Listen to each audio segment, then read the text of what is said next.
సునాదస్వరము ఫిబ్రవరి 15. అయితే ఇంకను ఆయన నీకు నోటి నిండా నవ్వు కలగచేయును. యోబు గ్రంథము 8వ అధ్యాయము 22వ వచనం. మన దేవుడు మనల్ని సంతోషంతో నింపే దేవుడు. అందుకే ఈ రోజున వాగ్దానం చేస్తున్నాడు, నీకు నోటి నిండా నవ్వును కలగచేయును అని చెప్తున్నాడు. మరి ఆయన ప్రజలు ఎప్పుడు కూడా సంతోషంతో, సమాధానంతో, ఆనందంతో జీవించాలని ప్రభువు కోరుతున్నాడు. అందుకే మనం 126వ కీర్తనలో చదివినప్పుడు, మరి యెహోవా తన ప్రజలను చెరలోంచి రప్పించినప్పుడు మన నోటి నిండా నవ్వుండెను, మన నాలుక ఆనంద గాయనంతో నిండి ఉండెనని రాయబడింది.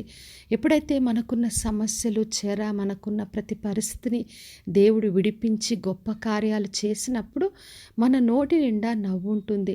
మన నాలుక సంతోష గానముతో మనము దేవుని స్తుతి చేస్తాం.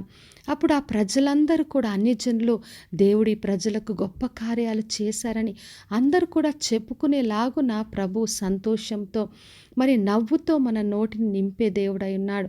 మరి కన్నీటితో విత్తిన ఎటువంటి సమస్యలు ఉన్నప్పటికీ కూడా సంతోష గానంతో పనులు మోసుకునే విధంగా దేవుడు మనల్ని దీవిస్తానని మనకు వాగ్దానం చేస్తున్నాడు.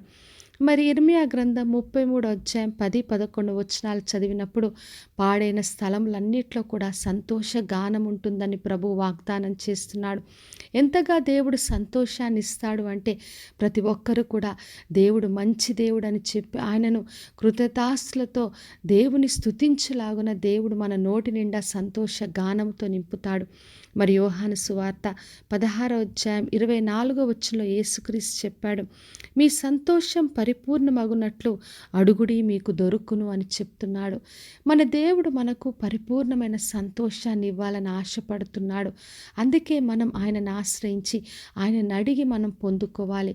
కాబట్టి నా ప్రియ సహోదరి సహోదర, ఎటువంటి సమస్యలున్నా, ఏ చెరలున్నా, ఎటువంటి బంధకాలైనా ఆయనకు అసాధ్యమైంది లేదు. ఆయన గొప్ప కార్యాలు చేసి ప్రతి చెరను, ప్రతి సమస్య నుండి మనల్ని విడిపిస్తాడు. మన నోటి నిండా నవ్వుతో నింపుతాడు. కాబట్టి విశ్వాసంతో ఆయన పైన ఆధారపడి ఆయన నుండి గొప్ప సంతోషాన్ని, పరిపూర్ణమైన సంతోషాన్ని అడిగి పొందుకుందాం, ప్రార్థన చేసుకుందాం. పరలోకమందున్న మా తండ్రి, మా దేవ, ఈరోజు ఇచ్చిన వాగ్దానం కొరకే వందనాలు. వినిచిన ప్రతి ఒక్కరిని దీవించి ఆశీర్వదించండి.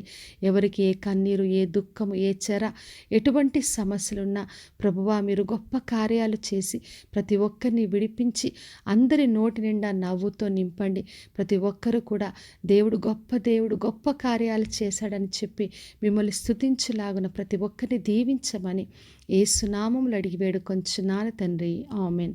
ఈ శుభవచనము వినుచున్న ప్రతి ఒక్కరి జీవితంలో నెరవేర్చబడునుగాక. నేను మీ ప్రియ సహోదరి మంజులా చరణ్.